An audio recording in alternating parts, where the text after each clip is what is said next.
Assalamualaikum warahmatullahi wabarakatuh. Sebelumnya, perkenalkan saya Aldi Ferianto Tanjung. Membahas sedikit materi yang akan saya jelaskan. Banyak sekali aktivitas yang dapat dilakukan secara online atau dalam jaringan. Saat ini, internet menjelma menjadi hal yang dapat memberi manfaat serta kemudahan bagi setiap orang. Namun, tak bisa kita pungkiri juga bahwa dalam internet tetap ada sebuah kejahatan. Di balik dunia yang mengandalkan komunikasi dan informasi, ternyata dapat memicu terjadinya kejahatan cyber atau dengan kata lain cybercrime. Nah, pada kesempatan kali ini saya akan memaparkan tentang kejahatan cyber dan keamanan online. Apa saja yang akan kita pelajari pada materi ini? Yang pertama, mengenal kejahatan cyber. Yang kedua, jenis-jenis kejahatan cyber. Ketiga, faktor penyebab kejahatan cyber. Lalu yang keempat, kerugian dari kejahatan cyber. Dan yang kelima, upaya perlindungan yang dapat diambil. Mengenal kejahatan cyber. Apa itu kejahatan cyber? Tindakan kriminal yang menggunakan perangkat elektronik dan koneksi internet yang mampu melampaui batas-batas dari suatu negara dalam periode waktu yang singkat dan tidak terbatas. Secara umum, kejahatan cyber atau kejahatan dunia maya adalah kejahatan yang menggunakan komputer yang berbasis pada kecanggihan teknologi internet. Lalu jenis-jenis kejahatan cyber apa aja? Yang pertama, pencurian identitas. Yang kedua, serangan malware. Yang ketiga, penipuan online. Dan yang keempat, ancaman terhadap keamanan data. Saya akan merangkum dari setiap jenis dari kejahatan cyber. Yang pertama, pencurian identitas. Kejahatan digital yang menargetkan informasi atau data sensitif korban melalui email, unggahan media sosial, atau pesan teks. Istilah phishing adalah bentuk lain dari kata phishing yang berasal dari bahasa Inggris yaitu phishing, yaitu memancing. Bisa dibilang aktivitas phishing adalah bertujuan memancing orang untuk memberikan informasi pribadi secara sukarela tanpa disadari untuk tujuan kejahatan. Pelaku phishing adalah biasanya menampakkan diri sebagai pihak atau institusi yang berwenang. Mereka menyisipkan tautan di dalam narasi yang disebarkan dan menggiring korban agar mengklik tautan tersebut. Data yang menjadi sasaran phishing adalah data pribadi, yaitu nama, usia, alamat, lalu data akun, username dan password, dan data finansial, yaitu informasi kartu kredit atau rekening bank. Kemudian lini masa dari terjadinya phishing dari tahun 95 hingga tahun 2020. Pada tahun 1995 yaitu terjadinya phishing attack awal user. Di tahun 2023 anti-phishing working group information. Di tahun 2004 Microsoft Lawsuit phishing scammer. Di tahun 2009 Twitter phishing malware attack. Dan di tahun 2020 phishing attack COVID-19 pandemic. Lalu yang kedua adalah serangan malware. Malware adalah singkatan dari malicious software, merupakan salah satu ancaman cyber yang paling umum. Perangkat lunak ini diciptakan untuk mengganggu bahkan merusak komputer. Ancaman ini kerap menyebar melalui lampiran email atau unduhan yang terlihat ilegal. Beberapa jenis malware adalah virus Trojan, spyware, ransomware, adware, dan botnet. Lalu penipuan online adalah segala upaya untuk melakukan aktivitas penipuan melalui jaringan yang terhubung dengan internet. Seringkali kita menjumpai modus penipuan online ini. Yang pertama, penipuan via WhatsApp. Contohnya, penipuan resi dari pihak ekspedisi, yang dimana file tersebut file APK sehingga kita klik filenya sehingga akses HP kita terkunci. Lalu yang kedua, modus penipuan via telepon. Contohnya, yaitu anggota keluarga kita ditangkap polisi. Dalam beberapa modus penipuan ini, pelaku akan menggunakan sistem robot untuk memanggil korban dan meminta korban menekan nomor 0 sampai 9 yang nantinya akan disambungkan ke operator. Lalu pelaku juga bisa menggunakan calling machine secara otomatis untuk meminta data pribadi seperti nomor rekening dan lain-lain. Lalu yang ketiga yaitu job scam. Contohnya membuat surat undangan interview palsu. Scammer akan membuat surat undangan interview palsu dengan menambahkan logo dan nama perusahaan di kop surat. Surat undangan biasanya sekitar 7 halaman dengan memberikan tanggal, waktu, dan tempat interview yang biasa di luar kota domisili pelamar. Surat undangan mencantumkan kontak untuk reservasi pemesanan tiket, akomodasi, transportasi, biaya admin, konsumsi, dan biaya lainnya yang dijanjikan.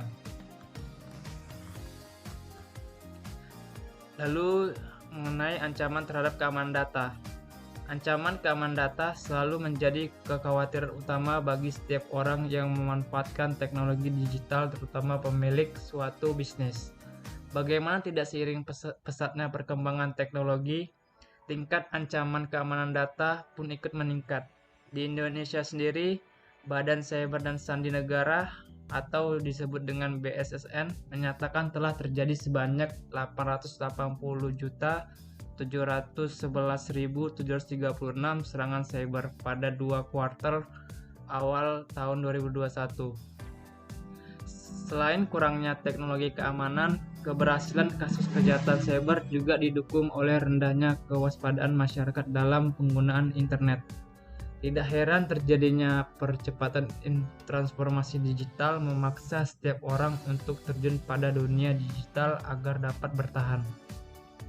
Terlebih untuk pemilik usaha yang baru memutuskan untuk go digital dan meninggalkan sistem bisnis konvensional.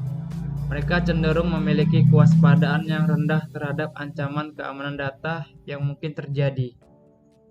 Lalu faktor penyebab kejahatan cyber apa aja? Yang pertama, akses internet yang tidak terbatas. Saat ini internet dapat dengan mudah digunakan oleh semua orang.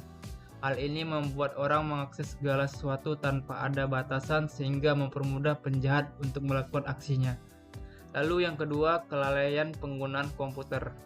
Tak sedikit orang yang selalu memasukkan data-data penting ke dalam internet. Ini dapat memberikan kemudahan bagi orang yang melakukan kejahatan. Yang ketiga, mudah dilakukan dengan resiko keamanan yang kecil dan tidak membutuhkan peralatan yang super canggih. Sebagaimana diketahui, internet merupakan sistem yang mudah digunakan tanpa memerlukan alat khusus. Sistem keamanan jaringan yang lemah, keamanan jaringan seringkali menjadi hal yang disepelekan. Padahal lemahnya sistem keamanan jaringan menjadi celah besar bagi orang-orang yang berniat melakukan kejahatan. Kemudian kerugian dari kejahatan cyber apa aja? Yang pertama, reputasi online bisa terancam. Kenapa? Kejahatan cyber yang berhasil dapat merusak reputasi bisnis atau individu menjadi korban. Jika data pelanggan atau klien bocor, hal ini dapat mengurangi kepercayaan dan mengakibatkan hilangnya pelanggan atau klien. Lalu yang kedua, kehilangan data penting. Kehilangan data ini mengganggu operasi bisnis, mengakibatkan kerugian finansial dan dapat berdampak pada reputasi organisasi. Lalu kerusakan software dan sistem komputer. Serangan yang terjadi menyebabkan banyak perangkat yang tidak bisa diakses. Aksi ini terutama terjadi pada sistem operasi yang rentan, baik yang sudah lawas maupun yang versi bajakan. Kerugian finansialnya apa aja? Serangan cyber seperti pencurian data pribadi, kartu kredit, atau informasi keuangan dapat menyebabkan kerugian finansial bagi individu yang menjadi korban. Selain itu, serangan ransomware dapat menyebabkan organisasi membayar tebusan untuk hal itu. Lalu, upaya perlindungan apa aja yang dapat diambil untuk mencegah terjadinya kejahatan cyber di lingkungan individu, yaitu kita dapat menggunakan kata sandi yang kuat dan unik untuk akun online, serta aktifkan autentikasi 2 faktor jika memungkinkan. Lalu hindari mengklik tautan atau membuka lampiran dari email yang mencurigakan. Jangan memberikan informasi pribadi atau sensitif secara sembarangan di media sosial atau situs web yang tidak terpercaya. Lalu di lingkungan organisasi, yaitu dengan cara mengimplementasikan kebijakan keamanan yang ketat dan terus-menerus berikan pelatihan tentang praktik keamanan cyber kepada karyawan. Lalu lakukan audit keamanan secara rutin untuk menilai dan mengidentifikasi potensi celah dalam sistem. Kemudian lindungi data sensitif dengan enkripsi dan perangkat keras keamanan jaringan yang andal. Lalu yang terakhir, di lingkungan masyarakat, kita dapat melakukan tingkatan kesadaran masyarakat tentang ancaman kejahatan cyber melalui kampanye edukasi dan informasi yang mudah diakses. Lalu ikuti pedoman keamanan yang ditetapkan oleh pemerintah dan organisasi untuk melindungi diri sendiri dari orang lain dari serangan cyber. Dari pembahasan di atas dapat saya simpulkan bahwa kejahatan cyber terus berkembang seiring dengan kemajuan teknologi.